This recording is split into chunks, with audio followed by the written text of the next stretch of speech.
What's going on, guys? Welcome to another episode of Smash JT. It seems like every week now I'm making a video talking about Sony getting hacked. This time Sony confirmed it happened, and it's a big one. Internally, for employees, nearly 7,000 employees affected by this data breach with all their personal information getting out there. What the hell is happening over at Sony?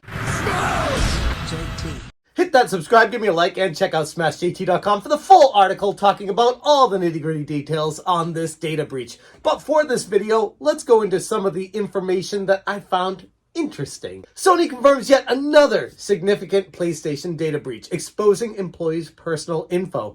Sony Interactive Entertainment has confirmed that a data breach has happened, exposing nearly 7,000 employees' personal information. 7,000. That's a lot of people. The way this happened was not directly through Sony, though. It's actually a way that a lot of companies end up getting hacked, and that's via a third party that has access to Sony systems that are trusted, but Sony doesn't really have full control over what that third party is doing, and if they get hacked, then they can use that as a tunnel into getting to Sony, which is exactly what happened here. A third-party IT vendor, Progress Software, provided the MoveFit file transfer platform employed by Sony, which became the vulnerable point for this breach. On May 31st, Progress identified a vulnerability in its software. However, the damage was already done 3 days earlier when unauthorized individuals exploited the weakness, accessing the personal details of 6,791 Sony employees, both past and present, predominantly in the United States. Sony has acknowledged and confirmed that this did happen. However, they stated that it was strictly within the Move It platform, ensuring that their other systems remained uncompromised at this time. Those of you who watch the channel may have heard that I made a video last week talking about how another organization claimed a data breach of Sony that was supposedly going to be as big as the one that happened back in 2011. And it might not be a real thing. We're still waiting on confirmation on that. But this one is real. This happened. Once alerted to the unauthorized access on June 2nd, 2023, Sony immediately disabled the platform and addressed the vulnerability. And per Video Games Chronicle, in a communication to former employees impacted by this breach, Sony underwent a comprehensive investigation employing external cybersecurity specialists and informing relevant law enforcement agencies. The focus was to discern the exact nature and scope of the accessed information back then, and despite the urgency, Sony took its time to ensure accuracy in its findings and communication. This hack was done by the CLOP ransomware group, where they took full credit, and Sony.com was one of their victims that they admitted to on Twitter, claiming that they were able to successfully hack them. And per Sony, they stated that they are offering free credit monitoring and identity restoration services to the impacted individuals,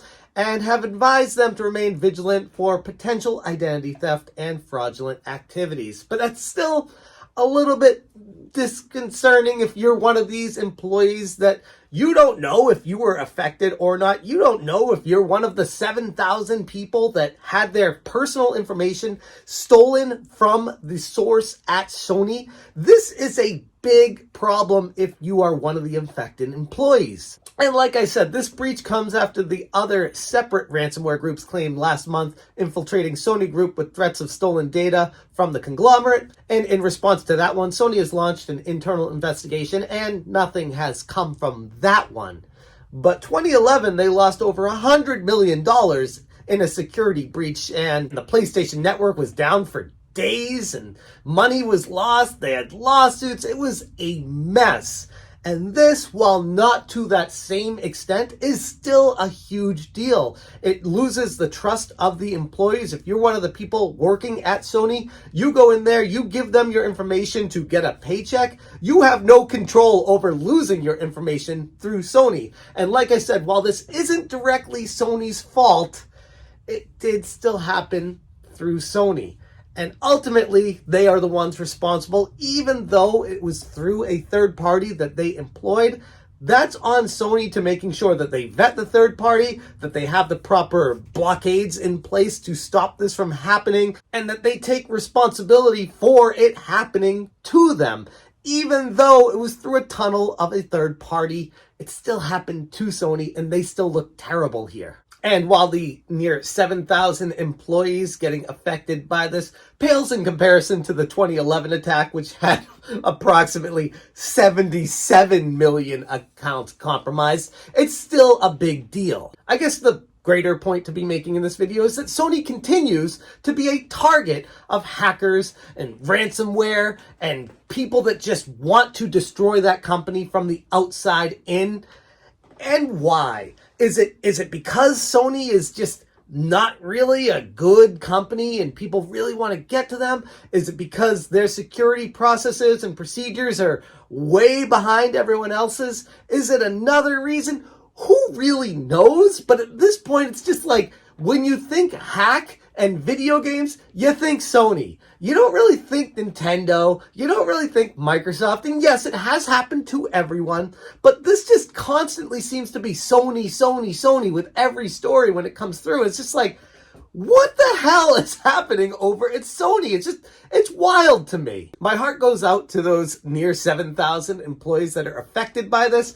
And again, even though Sony is providing all these things in place as protection for them, you worry about the long run, what happens if the criminal that stole this information is just playing the waiting game 5 years down the road, 8 years down the road, trying to use this information to get at the person, having credit cards, knowing the expiration date of them, and just waiting a long time before using them, and hopefully having this die down and Sony not really focusing on it and paying for the services beyond a certain point. It's just very unnerving. And if I was one of those employees that was affected by this, I'd be pretty frustrated at Sony. I'd be pretty stressed out right now. And honestly, it's not a good look for anyone involved. So again, my heart goes out to them. I hope everything ends up being okay. But as of right now, it ain't a great look. And Sony is in the news once again for a hack that has now been confirmed by Sony to have affected nearly 7,000 of their employees. Yikes. But that's really all we have on this story right now. I'll let you guys know if there are any updates on it, but that's basically it. If you want more information, again, check out smashjt.com for the full story and information on this and the sources backing it up. Let me know what you guys think about this story. For me, it's just another day, another Sony got hacked story. It's becoming expected at this point. I don't know. It's ridiculous. It's crazy, but it's Sony getting hacked. I'm going to leave it there. Thank you so much for watching. And as always, you stay smashing. Smash JT. Smash JT. Smash JT. Smash JT.